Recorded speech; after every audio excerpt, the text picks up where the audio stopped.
Hi there, everybody.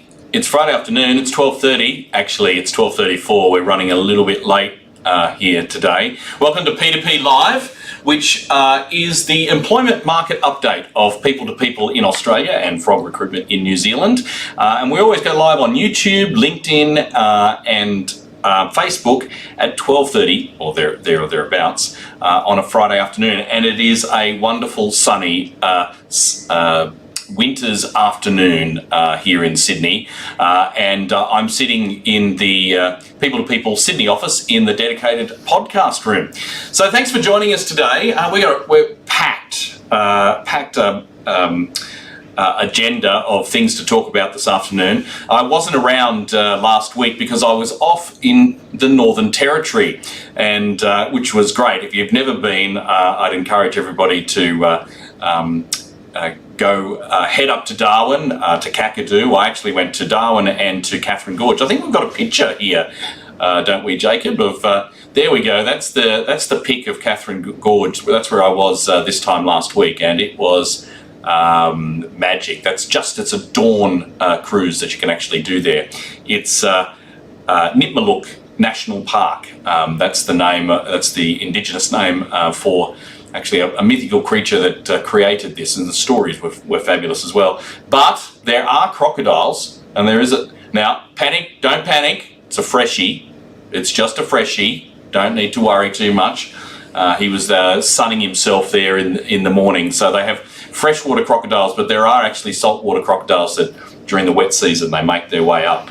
It's very, very interesting. So get yourself up to the Northern Territory and check out the wildlife and the wildlife in more ways than one, because if you go into the bars in Darwin, I can tell you there's a lot of wildlife going on down there as well.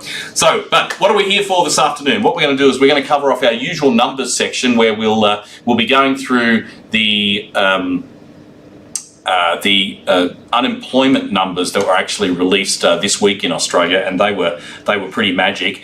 Then we'll be going across the ditch to New Zealand, where Ethan Diaz has got a fabulous opportunity he's going to talk to us about. And then finally, we're going to talk to Lisa and Manda from the shared services team here at People to People, specifically around the change in the minimum wage that was announced yesterday by Fair Work in Australia and what that could mean for you. Of course, if you have any comments at all, we can see them. So on Facebook, YouTube, LinkedIn, if you've got any comments, we can see them live. I've got them on the screen here in front of me, and we'll be able to answer your questions directly. But let's get started then, and let's get into our regular numbers section. And so what we're going to talk about here today is the unemployment numbers, and I've got a few slides. So the first one is the upside down V, which is courtesy of the ABS there, which is the jobless rate in Australia, and it's tumbled down. The key statistics from the unemployment numbers that were brought out this week were unemployment rate has decreased to 5.1%. So you can see that in the graph there, the upside down V. That's to pre-pandemic levels. The participation rate increased to 66.2 from 65, I think, 0.7 last month, which means that although more people are entering the workforce, there was enough employment to actually reduce that employment number. And indeed, employment increased to 13,125,100, which is a pretty good number. It's a great number, actually. And underemployment decreased again to 7.4%, as well as the average number of hours that people worked. And I think last week's Twitter poll was about hours worked, so we'll have a look at that later in the broadcast as well. If we can move to the next slide, which will talk to us about the unemployment rate throughout the different states and territories in Australia. You can see that the lowest is the ACT at 3.4%. I mean, that is a pretty fantastic number. Similarly, the Northern Territory, where those freshy crocodiles are, 3.8%. And the worst performing states are Queensland and Tasmania, just over 6%. But if you actually dig down into those numbers, they are regional destinations within Queensland and Tasmania. So if you're in downtown Brisbane, the number for unemployment in central Brisbane, it starts with a 3. So some good numbers there, 5.5% for Victoria and New South Wales, which is there or thereabouts for the national average. If we move to the next slide there, this is the participation rate. The reason I wanted to bring this one up is that this is a direct lift from the ABS as well, is that April 9th, this is every April, what is the participation rate in Australia? And you can see that the number that we have, 66%, in April 21, is the highest participation rate we've had, we can see from at least since 1996. A lot of people are in the workforce right now, and with the unemployment coming down, it does give you an indication of how the market is actually tracking. It is a hot market right now. Next one, I think, graph that I've got is the non-resident workers in Australia. And I think this might contribute to the fact that it is a hot market. And you can see that the actual number of non-resident workers in Australia has collapsed from just under 600,000 to just over 200,000. I don't have the graph for it, but if you have a look at the percentage of the actual workforce, then it's gone down from an average around 4% down to in the late ones in terms of the number of workers in Australia who are non-resident. So that really does contribute to the availability of temporary staff as well. If we go to the next graph for me, Jacob, do I have another one? I don't think do I? No, that's it. I think that's it. Actually, I thought I had another one there. So we've covered off on the unemployment rate, but really, it's a good news story. And it's so good to be actually having a good news story in regards to unemployment. Basically, the message from those numbers are we're back to pre-pandemic levels in terms of unemployment. Right. So now what we're going to do is we're going to go across the ditch to Ethan. Now, before we do that, though, there is a message or a video that we've got from P2People's New South Wales Managing Director, Kath Kennedy, in regards to why she does what she does. So if we can play that for us, Jacob, and then we'll get Ethan on the line.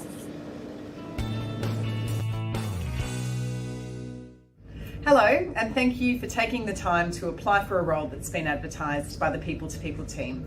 My name's Catherine Kennedy. I'm the New South Wales Director here at People2People. Looking for a new job can be tough, and it can sometimes take many applications before landing the right role. It's hugely important to me that you're treated with respect as you navigate your job search. In working with my team and I, you can expect honest and frank feedback, transparent communication, and a professional approach.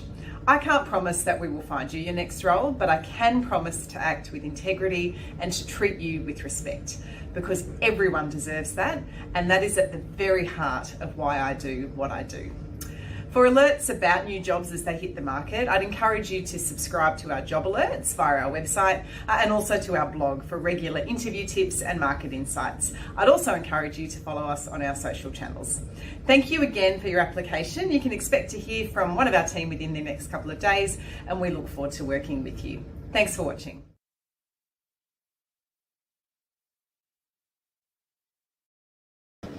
Okay, now you can probably tell I stole that. That's a video that will be going up on advertisements, but I think it was a really important message about integrity. So now let's get Ethan from across the ditch in New Zealand and our sister company Frog Recruitment. Good afternoon, Ethan. How are you? Yeah, very good, Mark. How are you? I could be better because the Australian rugby teams are shite at the moment, and it seems that out of this season we've only had one game. The Reds actually beat one of the teams from New Zealand. Otherwise, we've lost everything. So yeah, I could be better, Ethan. But let's not talk about that. Let's talk about the job. Actually, I can see that I think it's Wackus has put a smiley face emoji onto LinkedIn. Thanks very much for that. I don't know if that represents me, and I'm a bit red in the cheeks today, but you've got an opportunity that that you'd like to talk to us about. Yeah, I do. Yeah, and I'm happy to not talk about the rugby. We cannot talk about the Warriors, so we'll call it even. Yeah, we'll call it even. We'll just leave it at that, shall we? Yep. I was really keen to talk about a project and process improvement manager role. Now it's based on Auckland's North Shore with a company that sells bathroomware, so premium bathroom equipment, toilets, showers, bathroom vanities, that type of thing. And their products go through big hardware retailers. So Bunnings is a name that's familiar both sides of the ditch. Mitre 10 over here, and I think that's Home Timber and Hardware in Australia as well. Also, their products go through group home builders. So if there's one building company building a lot of houses in a new development, then their products will go through there. The role has come about from the business kind of feeling like they're playing catch up a little bit with their competitors.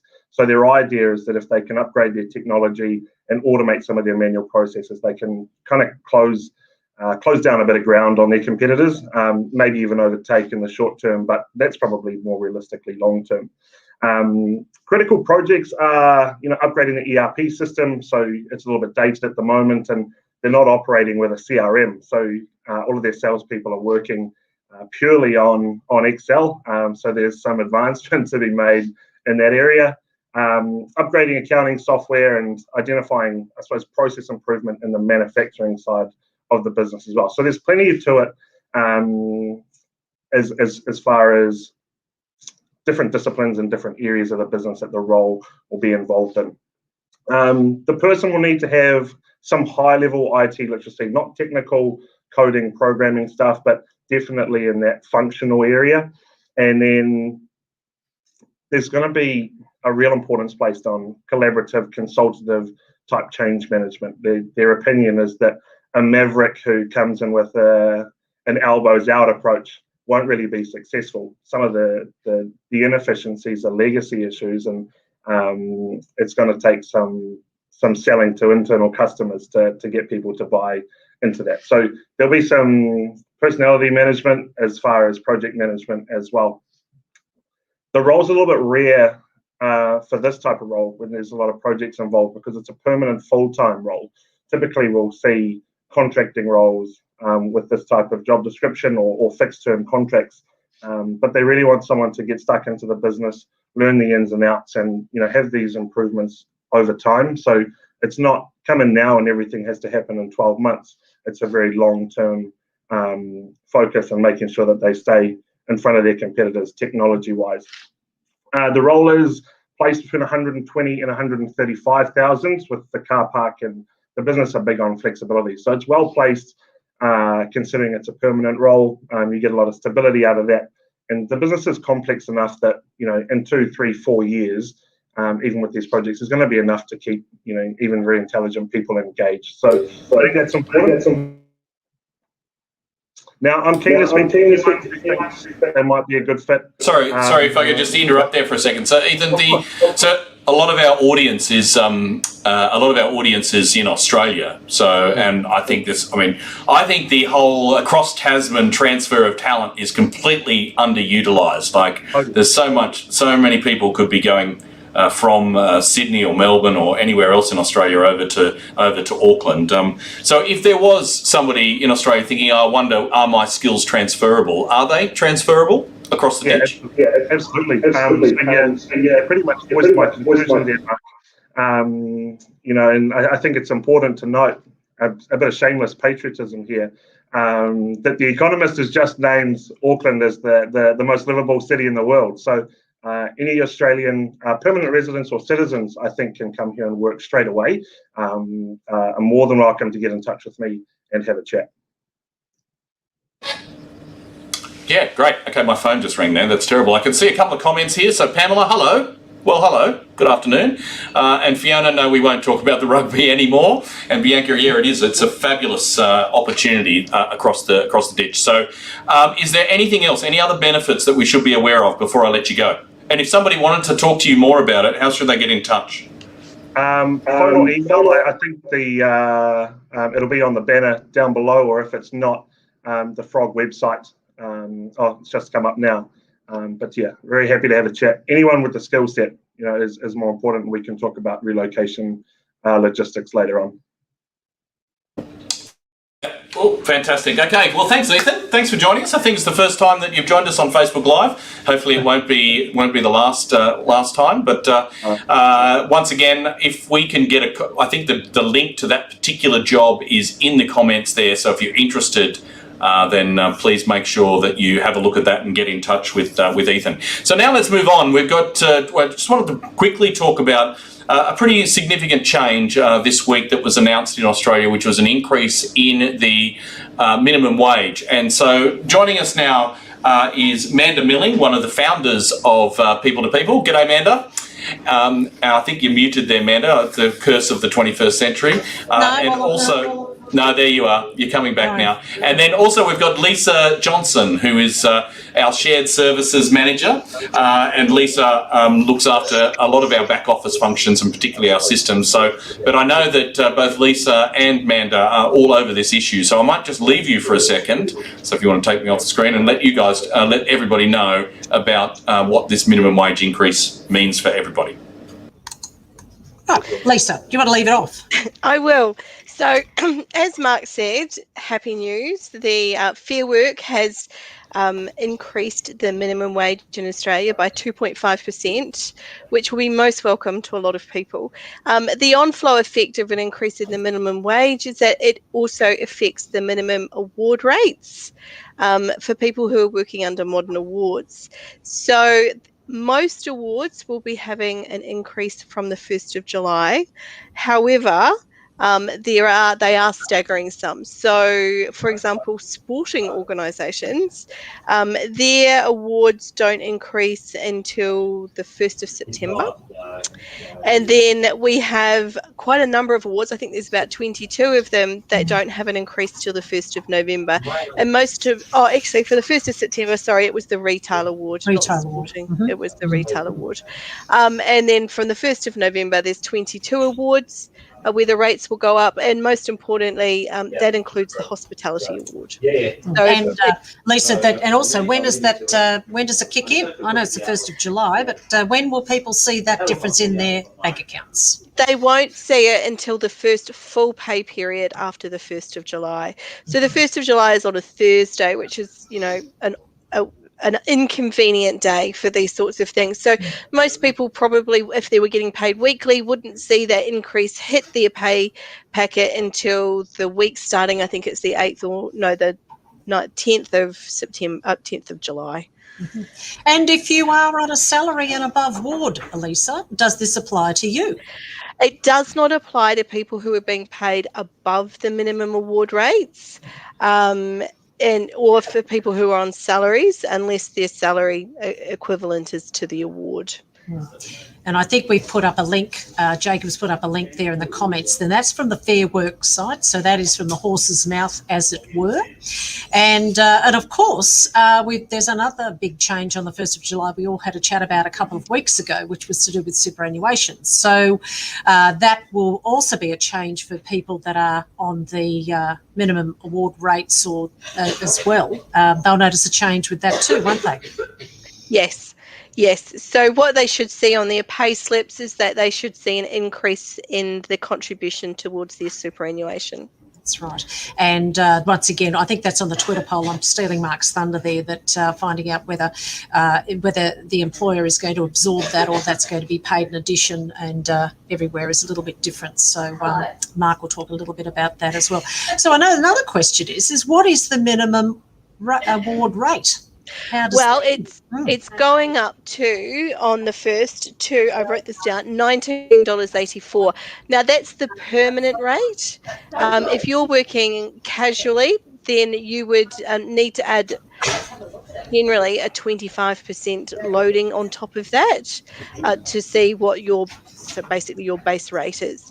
And the permanent weekly wage is going up to $753.80. So that's gross, obviously. The government will take tax from you. But yeah, that's what the permanent rate increases are to. So I suppose from the 1st of July, what should the questions people be asking of their employer or their recruitment consultant? Look, they should asked to make sure that they should check to make sure that if their increases are relevant to them, and to double check when they will be applied. You should check your pay slips. Your employer is legally required to supply you with a pay slip, so check to make sure that you are seeing those increases to both your pay rate and hopefully your superannuation contribution. But yeah, the best thing is to ask, because you may not be aware of whether or not you're being paid at the minimum rate or you're actually being paid more already. And I probably should add that with respect to superannuation, the ATO requires those payments to be made quarterly. And so if employers want to pay more frequently, they can. We at People to People, we pay quarterly for all our temps as well as our permanent staff. So that means that the increase will be applied from the 1st of July, but then it gets paid for the next quarter. Yes. So I know we do get a lot of inquiries of people saying, I've checked their super balance, there's no super change there. Please be aware that it could be quarterly. So just the normal quarters, say from March, June, September, December, and then it has to be paid within the month following the end of that quarter. So just bear that in mind, that's when those payments are made. I think absolutely. And so people can always ask, call your recruitment consultant if you've got any queries, if you're temping through an on-hire provider at the moment, or have a chat to your employer about these changes, but you'll get all the information on the Fair Work site. They have it all updated. These decisions were handed down the day before yesterday, Wednesday the 16th. So all of the information's on that site, and the link is there for everyone as well. The only thing we need to be aware of is that Fair Work won't have updated the pay rates yet. Yes, that's right. So if you go on to the Fair Work site and you're using the PACT system and you're looking to see what the minimum rate is for your award level, it will still show the current rates, but by the 1st of July it will have been updated. So you'll be able to at least see it by then. Well, I know that we're part of the single touch payroll system, that the ATO and the government wants, so changes are made in real time. So all our payroll systems here at People to People will be updated, software updates, so that from the 1st of July that will all be reflected there. Because it's very important. And frankly, it's illegal for people not to pay that, given that it's now a federal decision that's been handed down. So and I think there will be people who will be very happy to see this increase to their wages. No, I think so. Any questions? But you can always, Lisa's information was there on the bottom of the screen, or your recruitment consultant who's close to your particular issue. And we hope that, happy spending. Yeah. Okay. All right. Well, thanks, guys. That was great. So I did hear some people. I did hear some people coughing in the background and sneezing. Amanda, I know that you're in Sydney, so let's hope they're not from the eastern suburbs. Or is it too soon to be joking about too soon. We've got here in our office here. We have a crime scene at the back. We've got underbelly happening in real time. We've got COVID. It's all happening in Sydney. Can't hear you. He's muted himself. 2021. Oh, I think Jacob keeps muting me for some reason. So I think he's new, and he keeps muting me. So he's a smart guy. He's going to go far. Yeah, that's right, exactly. Rightio, thanks guys, and we'll see you next time. Rightio, we're coming to the end,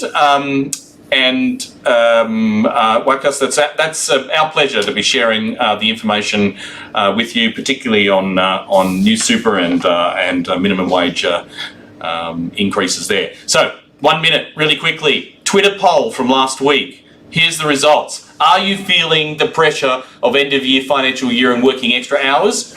No, 70%. But interestingly, 16%. Nearly 1 in 8, I suppose, of people out there are going, yeah, you know what, I'm doing 5+ extra hours a week, and that's a lot. So, very interesting to see that. 300 votes on Twitter last week, so a little bit quieter on that particular topic. So next week, we thought we'd ask a question around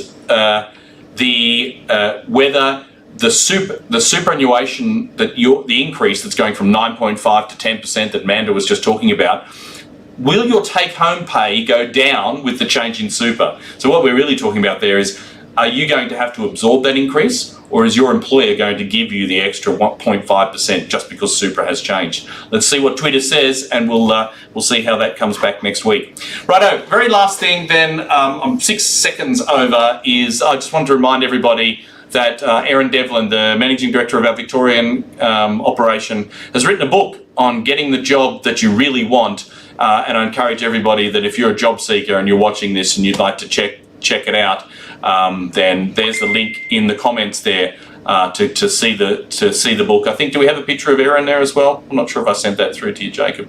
No, maybe. Yeah, there she is. That's the book. Grab a hold of it. Check out the link in the comments there. Thanks everybody for joining us this afternoon on P2P Live. We'll see you again next week at 12:30.